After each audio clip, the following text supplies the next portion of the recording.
राम राम साथियों, लोकसभा में रेलवे अनुदान 2026 पर 2 दिनों की चर्चा की गई, जिसमें जबलपुर संसदीय क्षेत्र जबलपुर मुख्यालय से महत्वपूर्ण प्रस्ताव रखे गए हैं, जिसमें गढ़ा से ग्वारी घाट तक के सेक्शन को WCR में जबलपुर गोंदिया दोहरीकरण, जबलपुर से अमृतसर नई ट्रेन, जबलपुर कुंडलपुर दमोह नई ब्रॉडगेज रेलवे लाइन शामिल है।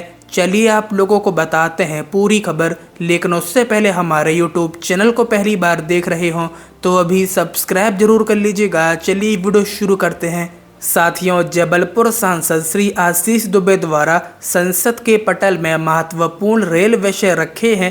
पहला, जबलपुर गोंदिया रेल लाइन के दोहरीकरण के लिए करोड़ों रुपए का बजट स्वीकृत किया गया है। इसका रेलवे बोर्ड से SECR बिलासपुर जोन को नोटिफिकेशन भी हो गया है। 13 तारीख को नोटिफिकेशन लग चुका है।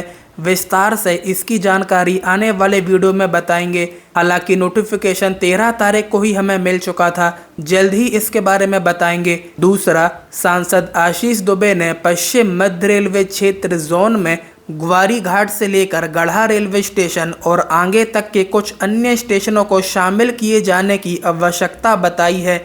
हालांकि ये प्रपोजल 2022 से लंबित है। गढ़ा से ग्वारी घाट 9 किलोमीटर का सेक्शन दक्षिण पूर्व मध्य रेलवे से पश्चिम मध्य रेलवे में किया जाना है, लेकिन सिर्फ ग्वारी घाट तक ही क्यों? जमतारा परसवाड़ा से लेकर बरगी सुकरी मंगेला तक WCR को जाना चाहिए। हालांकि एक स्टेशन और आगे काला देही पैसेंजर हॉल्ट है, यहाँ तक जबलपुर डिस्ट्रिक्ट बाउंड्री लगती है, तो फिर काला देही तक क्यों नहीं?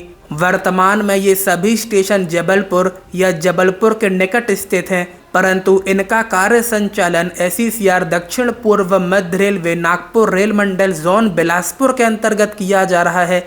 अगर इन स्टेशनों को WCR पश्चिम मध्य रेलवे जोन में शामिल कर लिया जाए तो यात्री सुविधाएं भी बढ़ जाएंगी और रेल विभाग के लिए कार्य संचालन भी अत्यंत आसान हो जाएगा। तीसरा, जबलपुर से दमोह वाया कुंडलपुर नई रेलवे लाइन का विस्तृत विवरण दिया है। उन्होंने कहा, नई जबलपुर दमोह रेल लाइन दोनों शहरों के बीच की दूरी लगभग 100 किलोमीटर कम कर देगी और यात्रा का समय भी वर्तमान 4 घंटे से घटकर लगभग आधा हो जाएगा। साथियों, रेलवे द्वारा वर्ष 2004 व वर्ष 2011-12 में जबलपुर दमोह के साथ ही खजुराहो रेल लाइन का सर्वे किया गया था। इसमें 246 किलोमीटर लंबे रेल मार्ग पर करीब 12 स्टेशन प्रस्तावित थे। अभी जबलपुर से दमोह के लिए कटनी से सफ़र करना पड़ रहा है, जिसमें दमोह पहुंचने के लिए करीब 201 किलोमीटर का सफ़र करना होता है।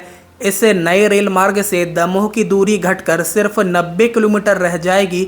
अभी जबलपुर दमोह के बीच जबलपुर से ग्वालियर, दिल्ली और जम्मू जाने वाली आधा दर्जन से ज़्यादा ट्रेनें कटनी होकर जाती हैं, जिससे 2.5 से 3.5 घंटे तक का समय लगता है। सीधे रेल लाइन बिछने से 122 किलोमीटर का सफ़र कम होगा। 1.5 से 2 घंटे में ही दमोह पहुंचा जा सकेगा।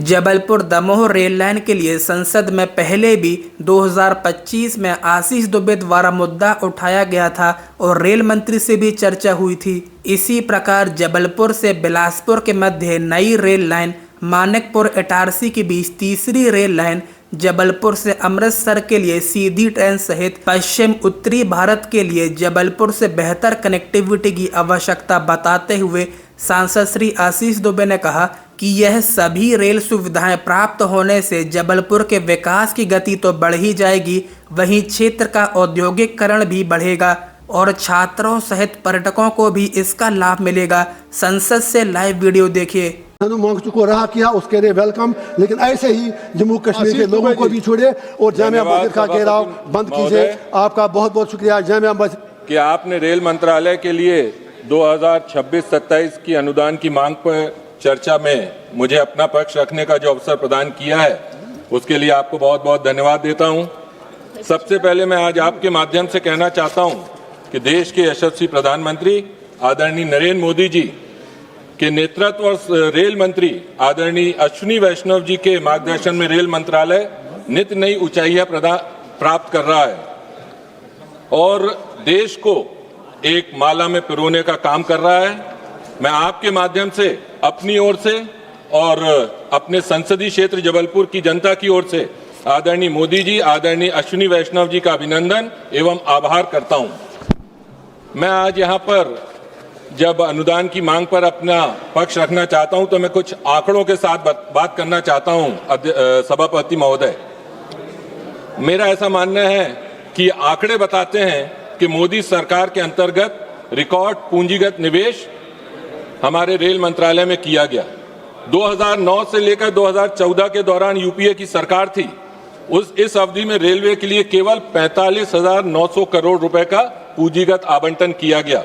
और इसके विपरीत जब आदरणीय मोदी जी के नेतृत्व में एक प्रतिबद्ध सरकार बनी तो हम जानते हैं कि इस वित्त वर्ष 2026-27 के लिए रेलवे के लिए 2,93,030 करोड़ का कुल पूंजीगत व्यय निर्धारित किया गया, जो 2009-14 की अवधि की तुलना में 540% अधिक है सर।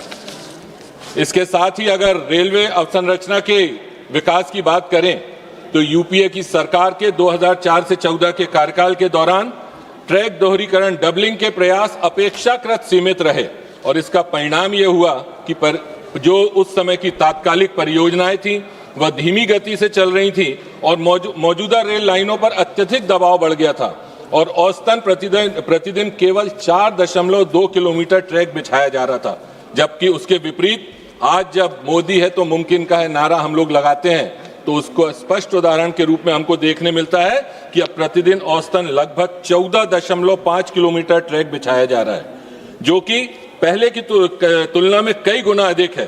पिछले एक दशक में 31,000 किलोमीटर से अधिक रेलवे ट्रैक का निर्माण किया गया और वर्तमान में प्रत्येक वर्ष 5,000 किलोमीटर से अधिक नए ट्रैक जोड़े जा रहे हैं। इससे यात्रियों के माल परिवहन दोनों के लिए रेलवे की क्षमता में महत्वपूर्ण वृद्धि हो रही है।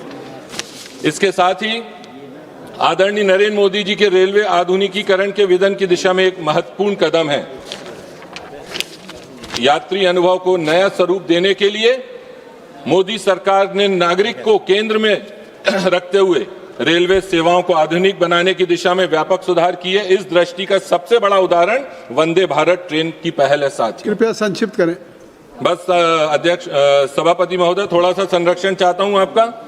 दिसंबर 2025 तक 164 वंदे भारत ट्रेनें और देश के 274 से अधिक जिलों को जोड़ चुकी हैं, जो कि लाखों यात्रियों को तेज, सुरक्षित और अधिक आरामदायक यात्रा का अनुभव प्रदान करा रही हैं। वर्ष अगर सुरक्षा की बात करें तो उदाहरण के लिए 2013 में 118 रेल दुर्घटनाएं दर्ज की गईं, जो सुरक्षा के लिहाज से काफी गंभीर चिंता का विषय था। इसके विपरीत मोदी सरकार ने रेलवे सुरक्षा को सर्वोच्च प्राथमिकता दी। परिणाम स्वरूप 2025-26 में दुर्घटनाओं की संख्या घटकर रिकॉर्ड न्यूनतम 11 रह गई है। साथ ही कवच जैसी उन्नत स्वदेशी सुरक्षा प्रणाली को लागू किया गया, जो ट्रेनों के बीच टक्कर को रोकने के लिए महत्वपूर्ण भूमिका निभाती है। बस अध्यक्ष महोदय, मेरी कुछ मांगे हैं जो आपके माध्यम से मैं रखना चाहता हूं, उसके बाद अपना विषय समाप्त करूंगा। मैं जबलपुर संसदीय क्षेत्र का नेतृत्व करता हूं। जबलपुर में पश्चिम मध्य रेल जोन का मुख्यालय है और क्षेत्रीय विकास को ध्यान में रखते हुए रेल मंत्री जी ने कई सौगातें भी प्रदान की हैं, परंतु अभी भी कई ऐसे मुद्दे हैं जिन पर काम हो तो जबलपुर समेत पूरे महाकौशल अंचल में रेल विभाग से संबंधित विकास की गति बढ़ेगी और यात्री सुविधाएं भी बढ़ेंगी। बस भाई साहब, माननीय सभापति महोदय, जबलपुर से दमोह के बीच नई रेल लाइन, पश्चिम मध्य रेल के कार्य क्षेत्र में नए स्टेशनों को शामिल करना, जबलपुर से पुणे ट्रेन जो अभी साप्ताहिक है उसको नियमित रूप से रोज चलाना, जबलपुर से अमृतसर के बीच नई ट्रेन चलाना और पश्चिम मध्य रेलवे में ग्वारी घाट से गढ़ा रेलवे स्टेशन जो अभी SECR में काम कर रहा है उसको WCR में शामिल करना। और इसके साथ ही मनोज कुमार, मैं बस एक बात समाप्त कर रहा हूं सभापति महोदय की धन्यवाद दे दूं हमारे यशस्वी रेल मंत्री जी, जिन्होंने अभी जबलपुर गोंदिया लाइन के दोहरीकरण के लिए 5,236 करोड़ रुपए आवंटित किए हैं। इसके लिए माननीय मोदी जी धन्यवाद।